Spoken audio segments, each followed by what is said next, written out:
Il y a un fait qui a retenu quand même l'attention à la Direction générale des élections, c'est le refus de la structure de donner des fiches de parrainage aux mandataires de Ousmane Sonko. Ses partisans et l'opposition même ont dénoncé cela. Oui, mais vous savez, nous sommes dans une république. La république, c'est des règles. Pour être candidat, il faut d'abord être sur le fichier électoral. Ousmane Sonko a perdu ses droits civiques, en tout cas du point de vue de sa capacité à être électeur. Et du point de vue de notre loi, si vous n'êtes pas électeur, vous ne pouvez pas être candidat. Donc, c'est la conséquence normale des décisions de justice intervenues dans l'affaire Mame et Ousmane Sonko. Donc, le sous-préfet lui a notifié cet état de fait. Donc, si vous allez à la Direction générale des élections retirer des fiches de parrainage pour quelqu'un qui souhaite être candidat alors que la loi ne lui permet pas, parce qu'il n'est pas sur le fichier électoral, naturellement, on ne lui donne pas ces fiches-là. Donc c'est tout à fait naturel. Après, qu'on veuille par la même occasion créer une situation de manipulation, de victimisation comme ça a été fait. D'ailleurs, il y a une incongruité.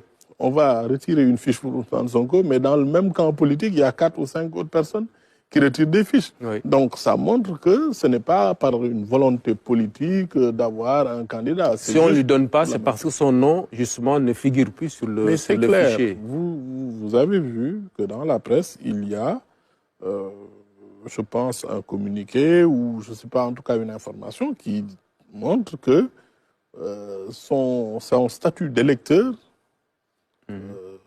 n'existe plus. La radiation a été effective, le sous-préfet a notifié cet état de fait. Donc, et c'est la conséquence de ce qui s'est passé. Et ce n'est pas la première fois. Je pense qu'en 2019, il y a un autre candidat qui est allé s'inscrire sur les listes électorales et qui ne pouvait pas le faire à cause de décisions de justice. Nous sommes une république, nous sommes une démocratie. La démocratie ne signifie pas anarchie. Quand il y a des décisions de justice, il faut qu'il y ait des conséquences de ces décisions de justice. Et en l'espèce, Ousmane Sonko ne peut pas avoir des fiches de parrainage parce qu'il n'est pas sur le fichier électoral, donc il ne peut pas être candidat. Ouais. Ça, c'est ce que dit la loi au Sénégal. Maintenant, si on veut appliquer la loi de la victimisation ou du sentimentalisme médiatique, c'est autre chose.